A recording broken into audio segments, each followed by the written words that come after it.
a un nuevo episodio de Suratá Renace, el podcast de la Biblioteca Pública Municipal Efraín Guerrero. Hoy tengo una espectacular copresentadora. Ella es María Camila Restrepo Pulido y el invitado de hoy es el doctor Armando Martínez. Cuéntame, María Camila, ¿cómo se llama nuestro episodio de hoy? Se llama Reviviendo la batalla de Cachirí, relatos desde la historia. Bueno, y preséntanos pues a nuestro invitado. ¿Puede contarnos quién es usted? Yo soy Armando Martínez Garnica, natural de Bucaramanga, historiador de profesión, oficio y modo de vida, casado sin sociedad conyugal vigente, padre de un maravilloso hijo que hace 25 años vive en Sydney, Australia, santanderiano por devoción. ¿En qué año sucedió esta batalla de Cachirí? La batalla de Cachirí sucedió exactamente los días 21 y 22 de febrero de 1816. ¿Cómo inició el proyecto para recopilar los relatos sobre este importante hecho histórico? Como historiador de oficio desde hace 49 años, tuve que investigar un periodo de nuestra historia, que es el periodo de la Revolución, que condujo a la independencia respecto de la monarquía de los Borbones españoles. La revolución empezó en julio de 1810 y, aunque inicialmente solamente formó juntas de gobierno provinciales, a partir de finales de 1811, estas juntas provinciales terminaron declarando la independencia respecto de la monarquía de los Borbones españoles, la familia que desde 1701 y hasta hoy reina en el Reino de España. Eso le iba a decir, doctor, porque cuando usted dice los Borbones, todavía estamos viviendo a los reyes actuales de España, todavía son Borbones. Hace 2 meses tuve el privilegio de encontrarme en Trujillo, en el castillo de la familia Orellana Pizarro, en Extremadura, con su majestad Felipe VI de Borbón y Grecia, descendiente directo de Felipe V Borbón de España. Esta familia reina en el Reino de España ya prácticamente por 3 siglos y se mantiene en el dominio de este reino. Y este monarca, a quien conocí y con el cual charlamos durante 30 minutos, es una persona encantadora que fue formado para reinar con todos los ademanes de la majestad. Estoy muy feliz de haberlo conocido porque es la persona más simpática de las que he conocido en mi vida. Bueno, doctor, y pues sabiendo pues todo el contexto que lo llevó, ¿cómo inició este interés por investigar especialmente la batalla de Cachirí? O sea, ¿en qué momento usted hizo clic con esta batalla, mejor dicho? Esta batalla se la tiene que encontrar cualquier historiador que estudia la revolución que llevó a la independencia, porque esta experiencia de las primeras repúblicas provinciales, que va entre julio de 1810 y comienzos de 1816, es una historia que termina con la batalla de Cachirí. Es inevitable no encontrársela. ¿Por qué razón? Porque aunque el sitio y la caída de la plaza de Cartagena de Indias, el 6 de diciembre de 1815, permitió al ejército expedicionario de tierra firme, que aquí llamamos ejército de la restauración monárquica, despejar el Caribe. Les quedaba todavía la tarea de tomar Santa Fe, la ciudad capital del virreinato y además capital del nuevo reino de Granada. Y el derrotero que escogió este ejército, hacia Santa Fe, tenía que pasar por el Boquerón de Cachirí. Venía en camino la quinta división del ejército expedicionario de tierra firme, después de haber tomado Cartagena y haber tomado Caracas. y escogieron este camino. Escogieron el camino que venía de Santa Marta, Ocaña, La Cruz, Cachirí, Bucaramanga, La Cabuya, el río Chicamocha y finalmente Tuna. Y el Ejército del Norte del Congreso de las Provincias Unidas lo sabía. Y por la especial posición del Boquerón, decidió que era el sitio donde podían detenerlos a través de un sistema de trincheras escalonadas que cavaron los hombres que vinieron bajo el mando de Custodio García Rovira, el presidente del Congreso de las Provincias Unidas, y con la ayuda de militares franceses y del coronel Francisco de Paula Santander. De modo que quien estudie la Revolución de Independencia se tiene que topar tarde que temprano con la batalla de Cachirí, porque además fue la batalla más sangrienta y que más muertos dejó de todo el proceso de la Revolución y de la Independencia. Así que me la encontré, porque era imposible ignorarla, porque a partir de Cachirí, el nuevo reino y el virreinato cayeron en manos del ejército expedicionario y permitió la restauración del régimen monárquico para que Fernando VII de Borbón siguiera reinando en este reino. ¿Qué circunstancias llevaron a que la batalla de Cachirí sucediera en este territorio? La circunstancia es que era una ruta de entrada al reino viniendo de la costa o viniendo de los valles de Cúcuta. Si el ejército viene de los valles de Cúcuta o viene de Santa Marta de Ocaña, en esa época esta era la ruta, porque era la ruta del trigo. El valle del río Suratá era un gran productor de harinas de trigo, porque eran trigales. Y a partir de ese enriquecimiento se formaron dos parroquias, la de La Matanza y la de Cúcuta de Suratá.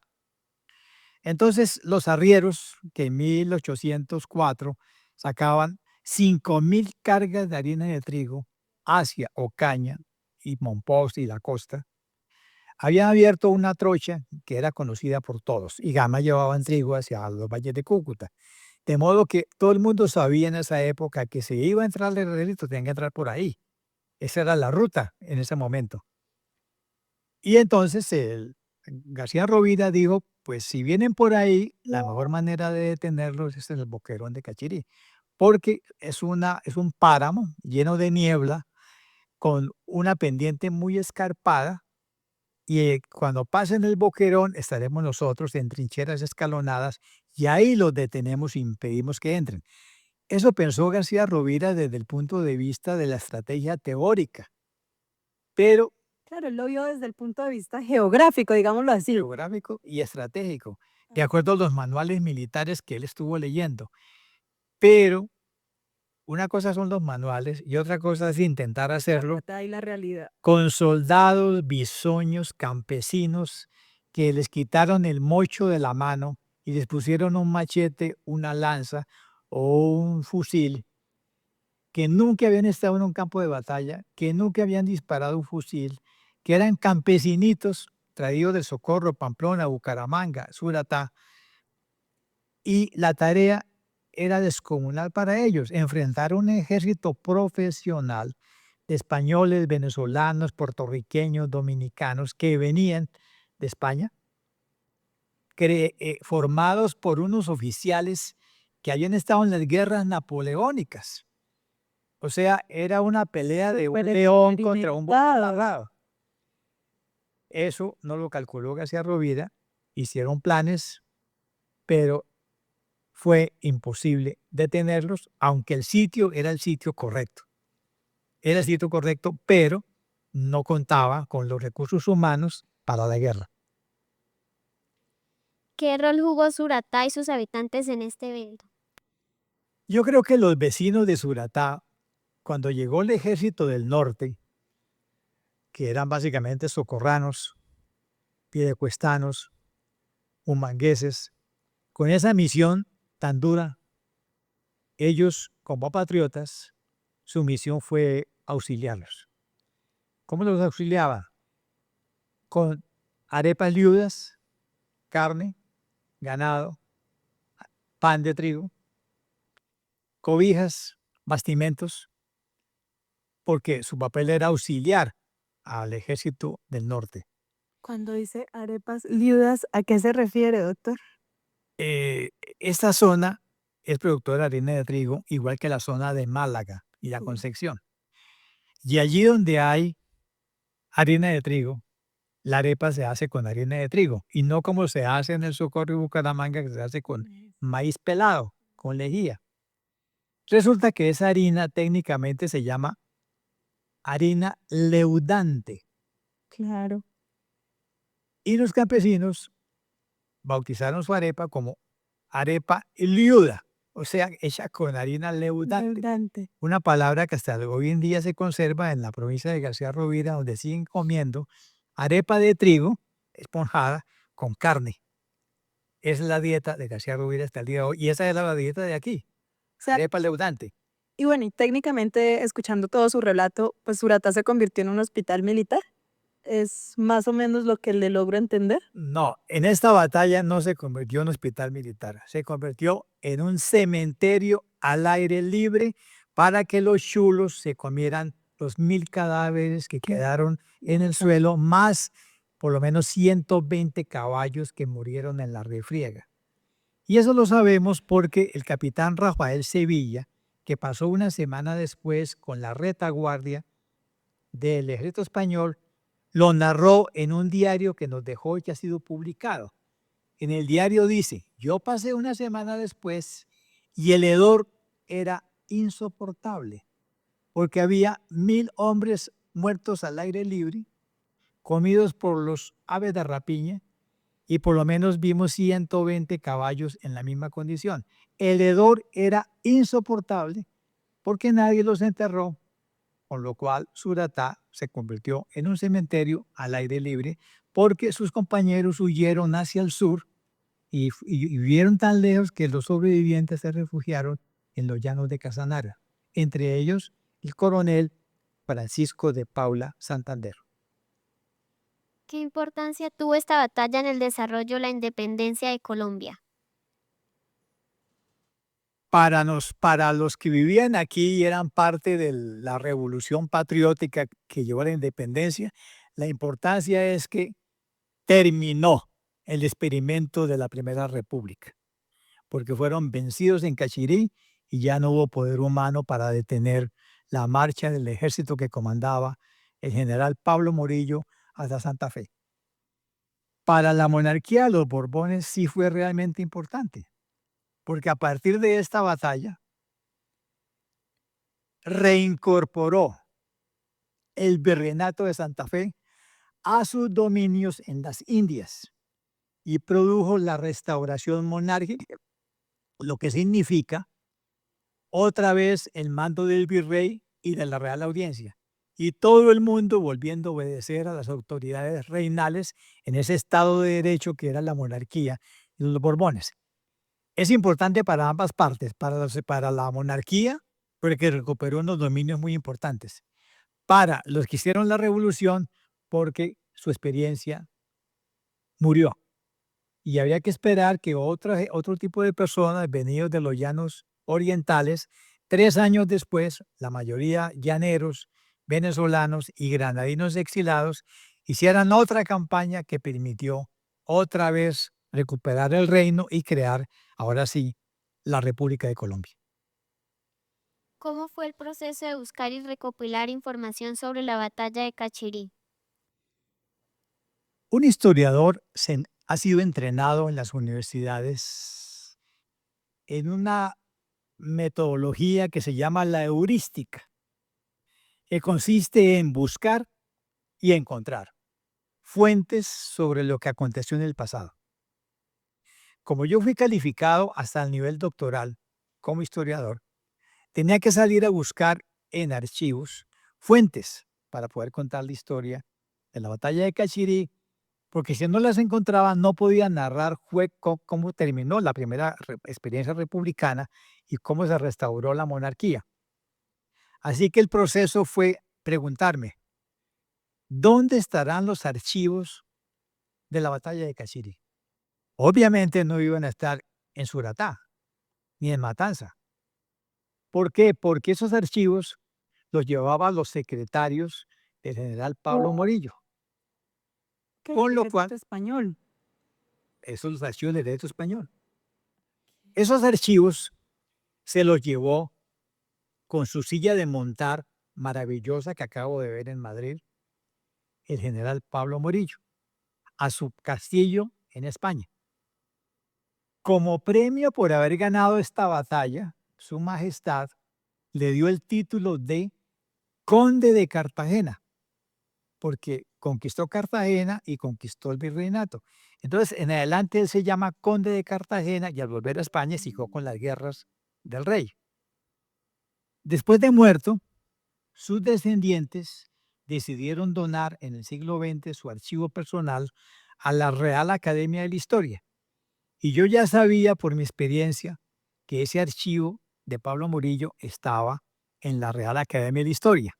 Con lo cual, lo que tuve que hacer es comprarme un boleto de Iberia, Bogotá-Madrid, y presentarme en la Real Academia para decirles, me dejan ver el archivo de Pablo Murillo. Y efectivamente, ahí estaban los partes militares que Sebastián de la Calzada redactó para el general Murillo para informarles de qué fue lo que ocurrió. El general Morillo, a su turno, copió los informes y se los mandó al ministro de la Guerra español. Y todo está en su archivo, de modo que la fuente para saber qué pasó en Cachirí está en Madrid, en los archivos de la Real Academia de la Historia, donde también está la silla de montar que él trajo de España y hoy en día es parte de su colección museográfica, que también me la mostrara. Bueno, y en esta investigación y en digamos, en esta revisión documental, ¿encontró alguna historia o anécdota que lo impactara especialmente durante su investigación? Pues la anécdota más importante que uno encuentra, que fue narrada por el capitán Rafael Sevilla, es la tristeza que produce esa matanza de 1000 campesinos a bayoneta calada o a lanzazos de caballos echados al galope. ¿Por qué? Porque estos campesinos socorranos, mumangueses y piedecuestanos, que nunca habían estado en un campo de batalla, se encuentran con un ejército aguerrido que había venido de España, con militares napoleónicos, y cuando oyeron el redoble de tambores y las cornetas de guerra, quedaron paralizados dentro de sus trincheras. Nunca habían oído una trompeta de guerra. Con lo cual, los cazadores que comandaba el coronel Matías Escuté, puertorriqueño, cayeron sobre las trincheras y adentro, a bayoneta calada, mataron a todos los que estaban ahí, igual que a las asas. Y como se produjo la desbandada, ladera abajo, la caballería empezó a correr detrás de ellos y a lanzazos mató todo lo que pudo. Todas las fuentes nos dicen que los muertos fueron 1000 de la parte del ejército patriota y el ejército, la quinta división, tuvo 150 bajas, lo que quiere decir que la resistencia fue tan fuerte que lograron matar al ejército español 150 personas, a pesar de eso. Es la batalla más sangrienta. Ahora, ¿qué produce eso? Pues estremecimiento, tristeza y llanto. Y nos recuerda que así son las guerras, que así es la violencia, Crueles. cruel y desalmada. La batalla de Cachirí es un buen ejemplo de la tristeza que producen los escenarios de la violencia entre los seres humanos, con su carga de muertos, heridos y tropelías. Esta batalla fue, para la época, impresionantemente violenta y produjo, como dice que el capitán Sevilla, él pensó en las madres de esos muchachos, pensó en las esposas, y él dijo, como español dijo, qué pesar con las madres y las esposas, que aquí sus hijos quedaron en el campo como perros despedazados por las aves de rapiña. Es que ahí de verdad evidenciamos que las guerras son crueles y sangrientas. Los jóvenes no son conscientes de lo que significa una guerra. Hay gente en Colombia que dice alegremente, es que estuvimos en guerra. Nosotros no hemos estado en guerra, no la hemos vivido. Algunas personas en lugares apartados han vivido violencias de grupos armados, pero es que una guerra generalizada y es destrucción masiva. Piensen, por ejemplo, en lo que está ocurriendo en Ucrania, donde diariamente son destruidos vidas humanas y edificios sin parar. Eso sí es una guerra. Afecta a todo un país. O sea que Es en, lo peor que le puede pasar a una sociedad. o sea que en ese orden de ideas lo que nosotros hemos vivido durante los últimos 50 años han sido como ondas de violencia, podríamos Sí. pensarlo. Técnicamente hoy en día lo llaman conflicto armado, Sí, pero no se atrevan a decir que es una guerra civil. Pero es que la independencia sí fue una guerra civil, que no dejó a nadie, in- o sea, todos nos tocó un que no dejó a poquito. nadie por fuera, porque los dos ejércitos reclutaban a todo el mundo, se comían todo el ganado de todo el mundo, requisaban todos los caballos y yeguas de todo el mundo, se robaban todos los cultivos de maíz, de papa, y las mujeres iban detrás de los combatientes. Es decir, eso sí fue una guerra civil que involucró a toda la sociedad. Lo que hemos tenido en Colombia es una sucesión cuentagotas de conflicto armado, que produce allí 4 muertos, mañana 3 muertos, pero la sociedad no estaba totalmente involucrada porque en las grandes ciudades ni nos enteramos. Solamente por la prensa supimos que por allá en el fondo del Caquetá mataron 4 personas, pero para nosotros es como si fuera otro país. ¿Por qué? Porque es un conflicto armado a cuentagotas, pero no es una guerra civil que involucre a toda la sociedad. Si pudiera resumir el relato de la batalla de Cachirí en palabras sencillas, ¿cómo lo contaría? Diría que la quinta división del ejército español venía hacia la capital del virreinato, que era Santa Fe, y el camino de la época lo obligaba a pasar por Suratá y por el páramo de Cachirí. Y la división del norte del ejército del Congreso de las Naciones Unidas lo sabía e intentó con trincheras y con soldados bisoños detenerlo, pero fracasaron estruendosamente en el intento porque no tenían ninguna preparación militar estos pobres campesinos que fueron sacados de los campos para empuñar un fusil o una lanza o un machete. A pesar de eso, lograron producirle 150 muertos, al contrario, pero ellos tuvieron que poner 1000 muertos, la mayoría en las propias trincheras o cuando escapaban bajo las lanzas de los jinetes al galope. Esto ocurrió, luego repito, el 21 y 22 de febrero de 1816, con lo cual esta fecha se conoció mucho en Santa Fe, porque José María Caballero, que llevaba un diario en Santa Fe, escribió, pobre de nosotros, ya no hay nada que hacer. Viene para Santa Fe una época ominosa. Él lo escribió, y así fue. Murillo entró a Santa Fe y empezó con tribunales de purificación, a hacer expropiaciones, a hacer fusilamientos en la Huerta de Jaime.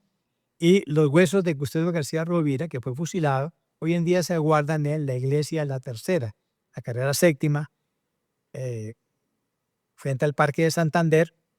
Ahí están los huesos de los mártires de 1816, entre ellos el gran general Custodio García Rovira, natural de Bucaramanga. Bueno, doctor, le queremos agradecer muchísimo por esta oportunidad. Sabemos que vamos a continuar con este relato, sabemos que es importante para nuestro Suratá poder conocer nuestra historia y saber de dónde venimos y por qué es tan importante nuestra batalla y por qué es importante entender por qué es importante este reconocimiento. Entonces, muchísimas gracias por estar hoy aquí, muchísimas gracias a mi coequipera en esta entrevista y de verdad que historia es lo que tenemos por contar, porque quiero recordarles que con cultura es como Suratá renace.